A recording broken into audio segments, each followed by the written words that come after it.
So as a philosopher of mind, as well as a philosopher of religion, I'm really interested in the link between these two areas. I think often philosophers of mind and philosophers of religion, they talk about similar issues, but they almost never discuss together.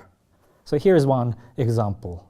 So in the philosophy of mind, over the last 15 years or so, there have been a lot of discussion on panpsychism. So panpsychism is the idea that phenomenality is everywhere throughout the universe. Consciousness is everywhere throughout the universe because all the fundamental entities, fundamental ultimate material entities are conscious, or at least proto-conscious.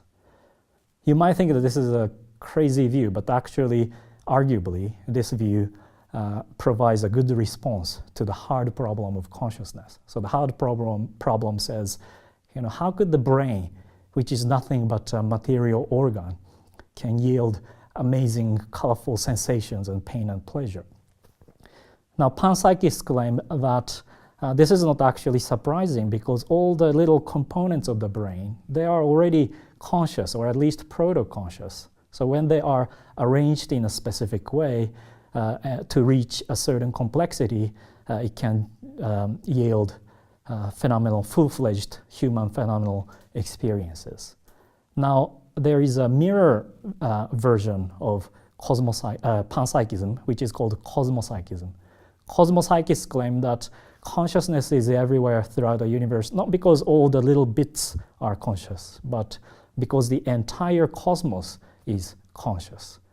And this view is very similar to pantheism discussed in the philosophy of religion. So it's interesting to see that philosophers of religion, when they discuss the hard problem of consciousness, and panpsychism and cosmopsychism as possible responses to this problem, they end up discussing something that philosophers of religion have discussed for a long time. Now, pantheism and cosmopsychism, they seem to face a similar challenge. So the challenge is, how could we obtain human phenomenal experiences from the consciousness of the cosmos? Or how can we have human minds from God's mind? Because pantheists believe that God is identical with the universe or the cosmos. So how can we explain the relationship between us human beings and the whole cosmos as God? So philosophers of mind who want to defend cosmopsychism and the philosophers of religion who want to defend pantheism, they face similar problems. And I think this is a good example where philosophers of religion and the philosophers of mind can work together to make philosophical progress.